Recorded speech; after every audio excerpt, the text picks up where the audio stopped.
Aloha, my beautiful friends! I'm back! This is part 2 of what chemtrails really are. Now, if you've not watched part 1, please watch part 1 because then it'll get you set up for this one. Here we go. The elitist corporate government is going to hold the rest of us hostage with directed energy weapons in space, along with directed energy attacks against any country or citizen that they decide they do not like.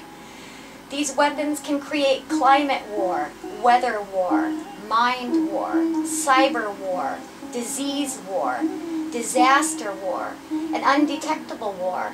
Taken together, they can create economic war. If this system is not stopped, it will kill billions due to the aluminum and barium poisoning alone.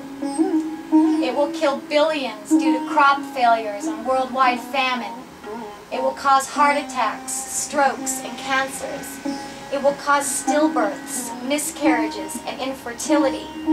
The chemtrail sprays have fungi, bacteria, viruses, desiccated red blood cells, crystalline substances, carbon, metal cations, lithium, other chemicals, heavy metals, and definitely smart dust and nanocrab. Years of biowarfare testing on the American public and the global public is no big secret anymore. Spraying germs in the sky where they mutate due to the ultraviolet light? Brilliant plan, my man. Are we acceptable losses, or is this by design? I know that many of the major players have big investments in pharmaceutical companies. GM seeds that can grow in an electromagnetic soup, weapons and directed energy development contracts, oil contracts, genetic research, and mind control research. Some of these people have had a familiar history of financial and policy support for population control. Here they are: Hitler, Mao, Stalin, Lenin, Marx, Pinochet, Hussein, and various other dictators. Some of the major players were the masterminds of the death squads in Central and South America. They stand to make a big profit on our death and disease. Just take a look at Rumsfeld and Tamiflu. I assume that they know the dangers of this system and that they take great care to stay in their shielded, air-filtered offices, homes, underground bases, and cars. I assume they take chelating substances to remove the barium and aluminum from their bodies and minds. If not, then they really do not understand the far-ranging implications of this destructive system. Congress may not understand just what a terrible, terrible and diabolical weapon system and control grid they are funding. As I understand it, Tesla towers attached to deep earth, free energy taps are to be created over the 10 to 12 magnetic poles, and the Gwen system phased out. I think this has already been done.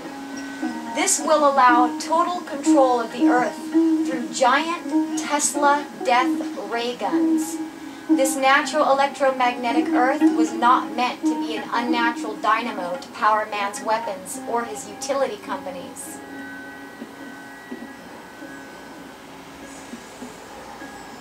I'm going to read this really quick here. Over Unity system, Tesla devices, We should be very upset of free energy. As we can see, the forms of man-made energy that have been created and used in the past have not been good for this planet. Maybe it is time to consider the options available to us through the development of crops for fuel, like hemp, wind, solar, and water power. We need worldwide different, more holistic, renewable energy programs. Is there any good news yet? Yes.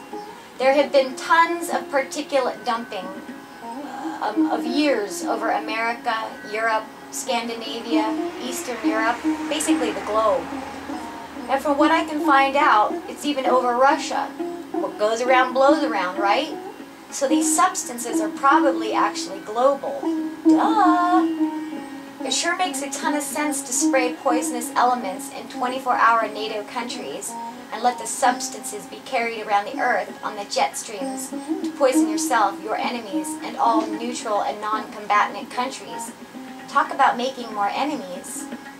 The water, air, and soil of all these countries is so saturated with medications that these weapons freaks should be able to zap and mindfuck each other quite well now, and as often as they wish. Once they have clobbered each other with lightsaber beams for a few years, and razed and scorched sections of the earth, they may start to realize that this foreign policy will lead to a defective human race and a rotten economy. Do you think they will have knocked some sense into each other by then and will decide that non-proliferation and arms reduction is the more civilized and mature direction to take in world affairs? I doubt it, because only idiots would have developed horrific plant-killer weapons like these. But I'll bet the rest of the planet will finally rise up and tell these juvenile delinquents to quit playing with those ray guns right this second. After further thought on Bearden, a big over-unity and free energy proponent of Tesla's technology that makes energy off of boiling the ionosphere or stealing electricity from the misnamed vacuum called life, I've decided that Bearden is telling us some, if not most, of the truth. Same for Eastland. Anyway, friends, boy, oh boy, I really hope that you can take that in, and maybe I'm going to leave a link down below so you can read it in its entirety. But I just felt like I needed to kickstart you guys with this because there's just some incredible information that is in this article. And again, this is some years back, so the research and the technology is even farther advanced than when this was written. So I just want to say, yes, chemtrails are on a global scale. I feel so sorry for the children coming into this world at this time in such an age of deception and demise. It's just heartbreaking. Anyway, I love you all dearly. I love all you YouTubers, and I really want to say quickly, there's a lot of shady YouTubers that run these big sites. Exomatrix TV happens to be one of them. Several others. Maui Skywatcher, watch out for her. I just want to say these are two people that I want to send the biggest love in my heart to and say I love you, I want to hold you and hug you, because whatever it is inside of you that has made you turn ugly, not only to me, to probably to other people I've been finding out, is your own lack of love and the own inability to love unconditionally and freely. And I just wanted to say I send you guys love. Because we really need to come together. This is really ridiculous. The games you guys are playing. Anyway, I love you all. God is blessed.